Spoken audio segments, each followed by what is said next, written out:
You want to move or to copy cells within Excel. On the one hand, that's quite easy. On the other hand, you have to think about some effects which could happen. So one way to copy is simply to do it with shortcuts. I really recommend to use shortcuts in here. Copy and pasting is something you're doing quite often. Copy you can do in Windows with Control-C, on the Mac with Command-C. And I'm just copying this 5. I go into another cell and now I use a shortcut Control-V or Command-V and I enter the 5 in here. So quite easy. I will delete this. But how is it with moving things around? If I would like simply to move this cell somewhere else, I can click on it, I activate the cell, and then I have to move the cursor, you can see it, until it looks like a hand, meaning I can grab the cell. Now I grab the cell, move it around, and you see a gray border, and now I keep my mouse and the 5 is going to be there. Put it back. That's so far and so easy. But how is it with formulas? In here you can see a formula C14 plus cell C15. Okay, and now I would like these two cells are added.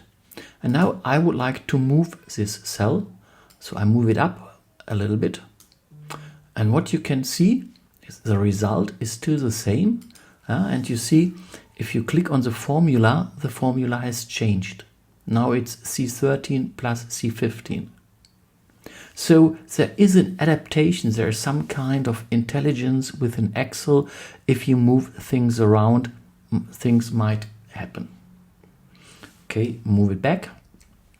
What happens if I move this formula? Basically the same thing happens. It's still C14 plus C15, but you see it's even if it is now in a different column. What happens if I copy and paste a formula?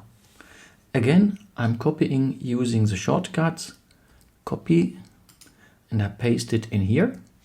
And you see, surprisingly, the result is not 579, but if I go here, you see the column has changed. In here we did have C14 plus C15, and now we have D14 plus D15. And now things might change. So if I move, for example, this cell into here, I get an alert because I will overwrite the data. Yeah, and you see this sum hasn't changed. However, this one has lost a reference. Yeah, so the reference which has been formerly there to cell number D14 has been removed by moving the content of one cell, and now Excel can't handle the situation and gives back a fault. Long story short, you can easily copy and move things around, cells around, but you have to be careful, especially when moving formulas, because there might things happening which you don't expect. So once you have moved and copied formulas or cells, double check if it really is what you have hoped for or planned for.